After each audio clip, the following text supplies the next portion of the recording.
سەرڕایەوەی چەند جارێک کۆمەڵگای نێودەوڵەتی تورکیایان تۆمەتبار کردووە بەوەی بە شێوەی نهێنی و ئاشکرا ئەنکەرا هاوکاری گروپی ترۆریستی داعش دەکات، هاوکات پەیمانگەی لێکۆڵینەوەی کەنەدی ئاماژە بەوە دەکات هێرشا خۆکوژەکانی داعش لە مرشد پناری سنووری تورکیاوە بۆ سەر کۆبانی شتێکی چاوەڕوان کراو بووە.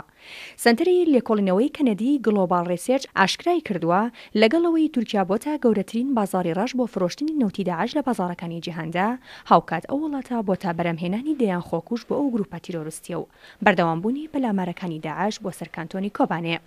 گلۆبال ریسێرچ ئاماژە بەوە دەکات ڕێکەوتنەکەی ئەنکەرا لە ماوەی ڕابردوو بۆ ئازادکردنی بەرمتا دیبلۆماتکارەکانی لە دەستی داعش لە شاری مووسڵ بەخشینێکی زۆری ویستووە، کردنەوەی دەواازە سنوورەکانیش بەڕووی ئەو گروپە و ڕێگەنەدان بە بەکارهێنانی بنکەی سەربازی ئەنچەرلیکیش بەرەنجامی ئەو ڕێکەوتنە نهێنیی ڕابردووە. سەنتەری لێکۆڵینەوەی کەنەدی ئاشکرای کردووە ڕۆژانە بە سەدان هەزار تەنکەری نەوتوبار هەڵگر لە سووریاوە بەرەو قوڵای خاکی تورکیا دەگوازرێنەوە بێ ئەوەی حکوومەتی تورکیا هیچ زانیاریەک لەسەر بنەمای ئەو پەیوەندیە بازرگانیە ئاشکرا بکات.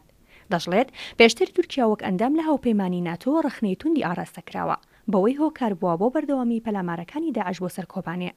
لە ئێستاشدا تۆمەتبارە بە پێشکەشکردنی پێداویستی پزیشکی بە برینداران و داڵدەدانی ژمارەیەک بەرپرسی باڵای داعش لەناو وڵاتەکەی. لە کۆتایی راپۆرتەکەی گلۆبال ریسێرچ دەنووسێت کردنەوەی دەواازە سنوورەکانی تورکیا بۆ تێپەڕبوونی داعش بۆ کۆبانێ هەڵوێستێکی چاوەڕوان نەکرا و سەرسامکردنیە، بە تایبەتی کە لە ئێستادا ئەنکەرا گەورەترین ڕێکەوتنی لەگەڵ داعش هەیە بۆ فرۆشتنی نەوت لە بازاڕی ڕەشدا. دەژڵێت پاساوەکانی ئەنکەرا بۆ ڕەتکردنەوەی بەکارهێنانی بنکەی سەربازی ئەنچەرلیگ لەلایەن ئەمریکاوە بۆ لێدانی داعش بەهێزترین پشڕاستکردنەوەن بۆ بوونی بەردەوامی پەیوەندیەکانی نێوان تورکیا داعش لە پاش ئازادکردنی 42 دیبلۆماتکارە بارمتەکەی دەستی داعش لە مووسڵ.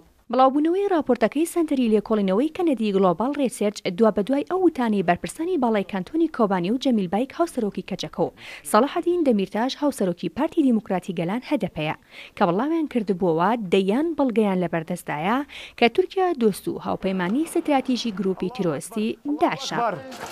انتبهوا يا شباب الله أكبر.